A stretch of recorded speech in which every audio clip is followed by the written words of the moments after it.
ela mudou radicalmente os padrões sociais anteriores à sua criação. Hoje nós vivemos uma sociedade que é muito diferente da sociedade anterior à internet. Ele, nesse livro, A Sociedade em Rede, ele escreve 6 capítulos. A revolução da tecnologia da informação, está mostrando que a sociedade foi mudada radicalmente, com a internet especialmente. A economia também se modificou. Na economia há o informacionalismo, a globalização, o funcionamento em rede, e aqui se destaca a globalização. O que é globalização? Hoje a economia, por conta da tecnologia da informação, ela é global. Significa que a gente pode consumir, adquirir produtos e prestações de serviço de qualquer lugar do mundo. As empresas hoje se comunicam entre si, e as empresas, elas têm um mercado de consumo que é o mundo todo, a aldeia global. Então você pode consumir algo que vem do outro lado do mundo. Eu vivo comprando na China. Então o mundo hoje ficou pequeno. É como se o mundo todo hoje fosse para a gente uma loja. É uma loja, onde você, uma vitrine, onde você, eu quero isso, eu quero aquilo lá, e você consegue tudo na internet. Não precisa sair de onde você está. Basta você ter um domicílio, um endereço, aonde a mercadoria pode chegar. E aí você adquire. Então veja, a economia hoje está bastante modificada. Globalização. O mundo é um globo onde tudo está conectado, é de fato uma rede, há uma conexão econômica. Infelizmente, essa conexão econômica é geradora de exclusão, é geradora de pobres. Por quê? Porque essa globalização, ao mesmo tempo em que faz pessoas mais ricas, contribui com esse abismo entre os ricos mais ricos e os pobres mais pobres. Então, a globalização, ela cria, infelizmente, o que? Pobres. Pode não ser para países que estão em desenvolvimento, mas alguns outros países acabam sendo explorados por essa economia, pelos grandes empresários, pelas grandes empresas, que acabam o quê? Se aproveitando de mão de obra barata, e aí acaba explorando trabalhadores num determinado país, e aí você tem um produto que é industrializado num país onde a mão de obra é de um outro país. Essa mão de obra, ela é contratada porque não tem o direito do trabalho, estabelecendo lá direitos e deveres para os empregados e empregadores. Então você contrata, eu quero que você faça determinado volume a preço X. Então se dá lá um determinado valor, que é ínfimo, e a pessoa acaba produzindo. Então a globalização é uma globalização capitalista, é uma globalização neoliberal. O que é neoliberal? Neoliberal significa capitalismo exigindo que os estados não estabeleçam regramentos para o mercado. Neoliberalismo significa o mercado tem que ser cada vez mais livre. O Estado tem que influenciar o quanto menos na economia. Deixa a economia, Estado. Deixa a economia, então. Deixa os empresários se estabelecerem. Nada de uma carga tributária alta, nada de encargos trabalhistas altos. Para quê? Para que esses empresários possam escolher aquele país, investir naquele país que não tem, portanto, um direito que seja interventivo na economia. Isso é neoliberalismo. Isso é ruim? É ruim. De certa forma, é ruim. Por quê? Porque no neoliberalismo, por exemplo, Brasil neoliberal, ajuda no crescimento econômico? Ajuda, mas nem de todos. Mas o Brasil, enquanto a República Federativa do Brasil deixa de ter dinheiro nos cofres públicos? Deixa. Se houver uma política neoliberal. A política neoliberal, ela tem que ser dosada? Pô, tem que ser dosada. O Estado também não pode deixar o mercado sem estabelecer regras de concorrência, sem estabelecer aqui direito tributário, sem estabelecer direito para os trabalhadores, porque senão quem é que vai ditar as regras? O capital, as empresas, o mercado. E aí o mercado chega, tem uma grande empresa, eu vou aqui me instalar no Brasil. Bom, então já que não tem tributo, já que não tem direito no trabalho, então eu vou fazer as minhas regras. Vou fazer as minhas regras, contrato aqueles que quiserem trabalhar para mim, trabalha apenas e ganha pela hora trabalhada e pronto, final. E eu também não preciso pagar nada para o Estado. Aqui no Brasil, muitos acabam fugindo do Brasil porque o Brasil, ele exige o pagamento de tributos, e são muitos tributos. Eu já trabalhei numa empresa na área da contabilidade e eu tinha acesso aos balanços contábeis e, pasmem, mais de 50% daquilo que a empresa ela fazia de capital era para pagar o Estado. Mais de 50%. Muita coisa. E aí para pagar os impostos estaduais, ICMS por substituição, e aí você tem imposto de renda, e aí você tem os encargos trabalhistas, e aí se tem a contribuição para o SESI, para o SESC, para o SENAI. Tem várias contribuições que são tributárias. Então a carga tributária ela é gigantesca. E para quê? Para manter a administração pública. O neoliberalismo diz nada disso. O Estado, ele se vira, mas o Estado não vai tributar das empresas. O Estado ele vai fazer o quê? Ele vai fazer a prestação de serviços, ele vai agir de forma assistencial, mas o Estado deve deixar o mercado se movimentar por conta própria. Só que no Brasil não é assim. O Brasil se tem parâmetros para controlar o mercado. E isso se dá pela Constituição. Mas a globalização vai impondo isso cada vez mais. É por isso que nós falamos hoje de flexibilização do direito do trabalho. Flexibilização vale o que é negociado e não o que é legislado. Aquilo que se negocia é melhor do que aquilo que é legislado pela CLT. Isso é flexibilização. Mas, no entanto, o direito ainda consegue controlar isso. Mas vai chegar um tempo que a pressão vai ser tão grande em que você vai chegar para trabalhar numa empresa, a empresa vai dizer, olha, não tem direitos trabalhistas. Quem estabelece aqui direitos e deveres sou eu, o empregador. Quer trabalhar? Não quer? Tem outro que vai estar interessado. Tchau para você. Essa vai ser a regra. Mas hoje não, você chega para trabalhar e você assina um contrato. Assina um contrato com base, grande parte desses contratos, com base na CLT. Você vai ter direito, você vai ficar em casa uma vez por semana, você vai ser remunerado por isso, que é o descanso remunerado semanal, você vai ter férias, você vai receber por férias, vai ficar em casa pelo menos 30 dias, e o empregador vai ter que pagar essas férias, e ainda vai ter que dar um terço, que é um terço constitucional, sobre os valores das férias. Você vai ter direito a 13º salário. Para o neoliberalismo, tudo isso deixaria de existir, porque tudo isso é despesa, tudo isso é peso, tudo isso aí é problema para o empregador. Então veja, globalização. Funcionamos hoje com a globalização capitalista neoliberal. Funcionamento em rede. Então hoje tudo se funciona em rede com relação à tecnologia da informação. Até mesmo os processos hoje no mundo da advocacia, os processos são todos eles em sistema. Você não faz mais uma petição, imprime, não tem mais. Não tem processos que são físicos. Todos os processos hoje são processos informatizados. E mesmo aqueles processos que eram físicos, hoje foram digitalizados. Hoje o sistema de tecnologia da informação domina tudo.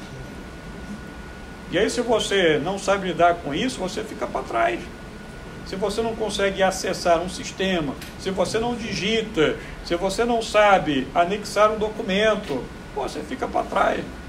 Ah, não sei fazer isso, não quero aprender. não vai advogar, não vai fazer nada. A audiência é por videoconferência. Ah, detesto computador. Como é que você vai fazer a audiência por videoconferência? Hoje, tudo pelo sistema. Quem é mais novo aqui, já sabe fazer isso tranquilamente.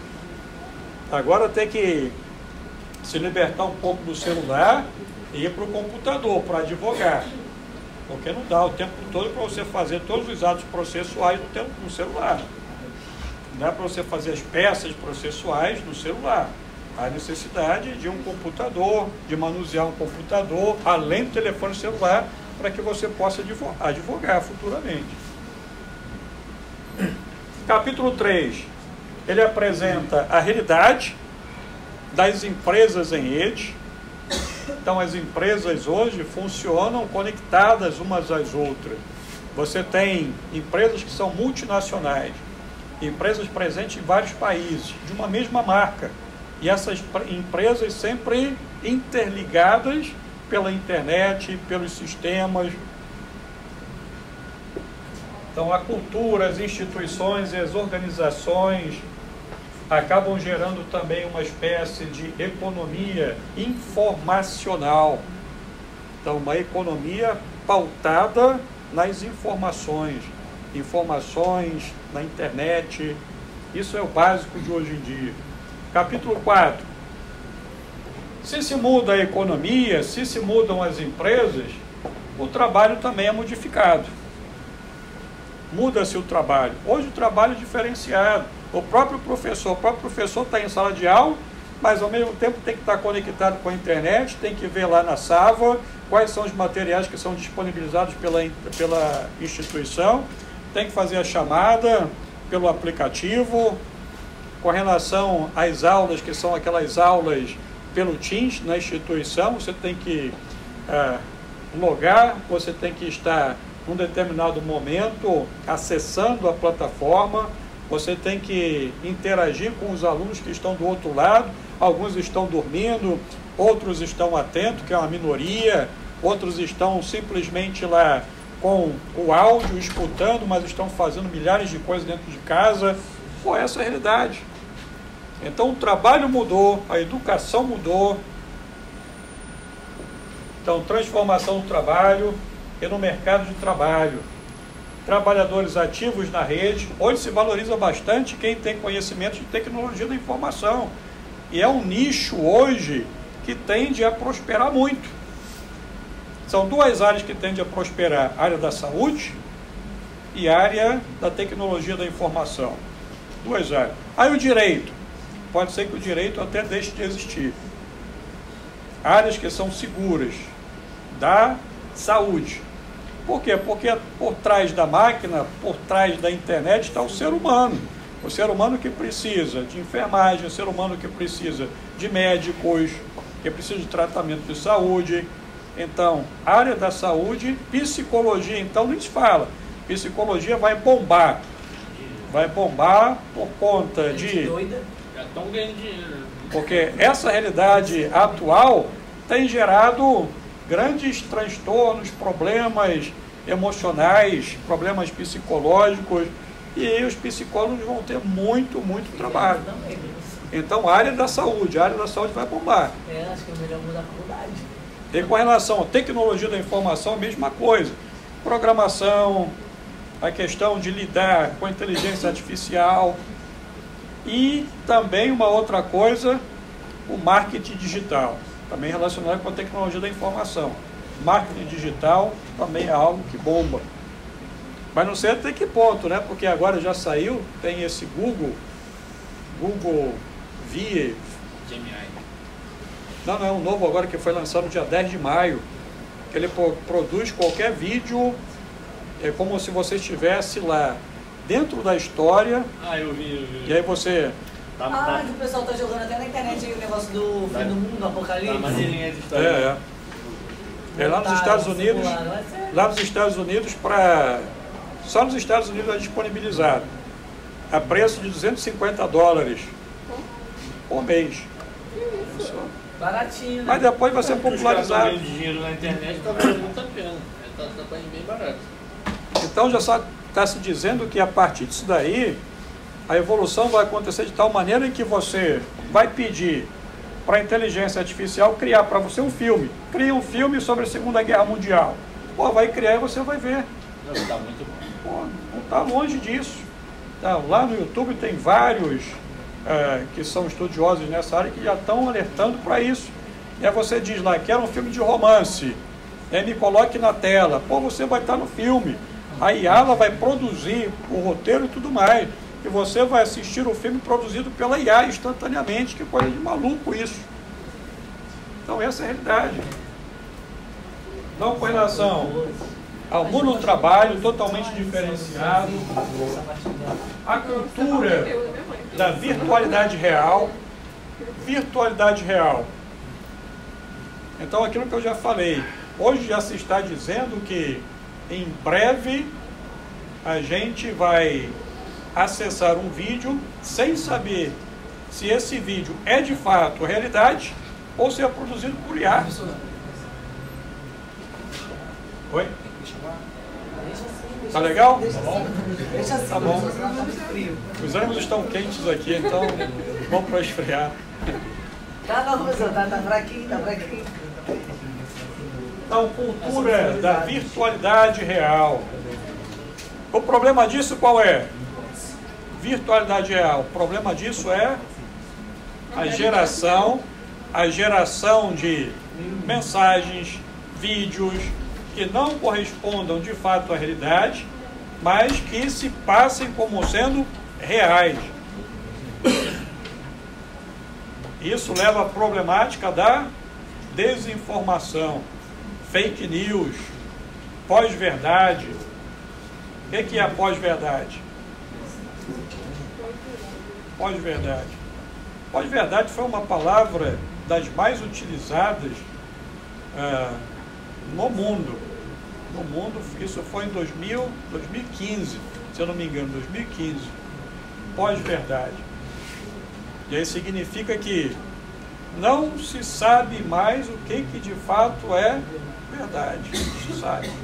Por quê? Porque você tem fake news, você tem informações, essas informações elas não são analisadas, não são verificadas, e agora não se sabe se aquilo que está dizendo está correspondendo a um fato, se está correspondendo de fato àquilo que alguém disse, e aí se assume isso como se fosse algo inquestionável.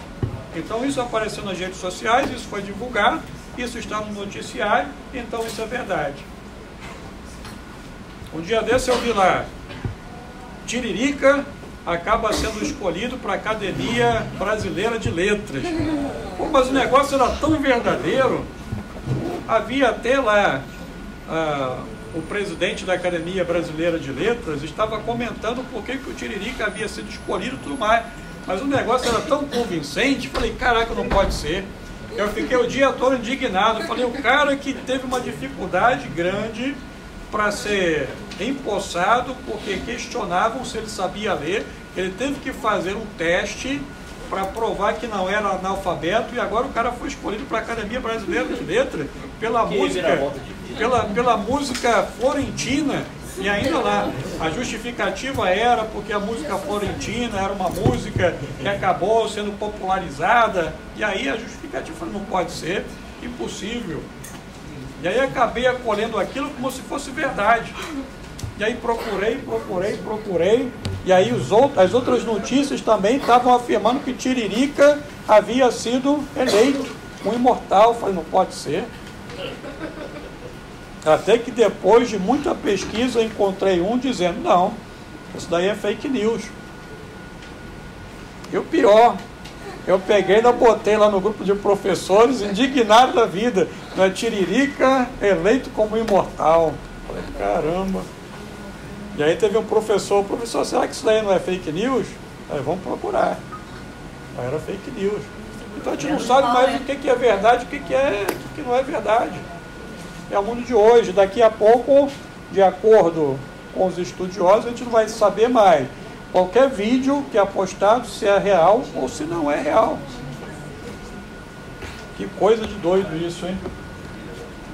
No capítulo 6, que é o último capítulo do livro, ele fala sobre os espaços fluxos. Ou seja, que não há mais espaços, é aquilo que a gente já viu, que é a desterritorialização, que Bauman dizia. Então não tem mais espaços que são físicos, espaços que são muito relevantes. Os espaços hoje são aqueles espaços concedidos pela internet. É na internet que você encontra espaços para comunicação, espaços para política, espaços para religião, espaços para o entretenimento. Então os espaços são fluxos.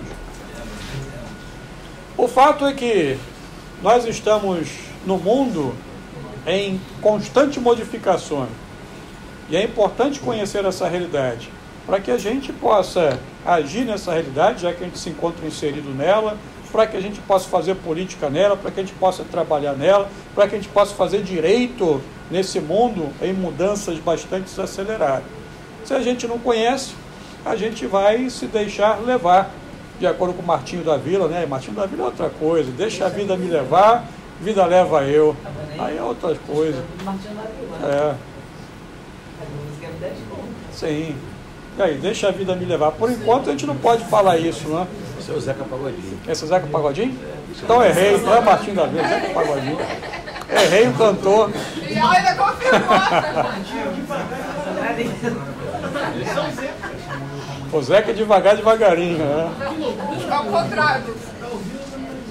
Simulado, semana que vem. O que vai cair?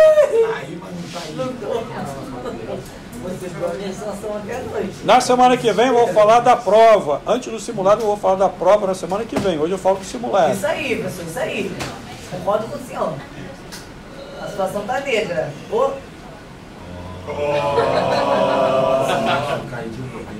Olha ela. Cadê aquela menina que sempre pergunta, cadê o intervalo? Ah, mas ela não tá vindo por causa do bebezinho. Vocês não se ligam.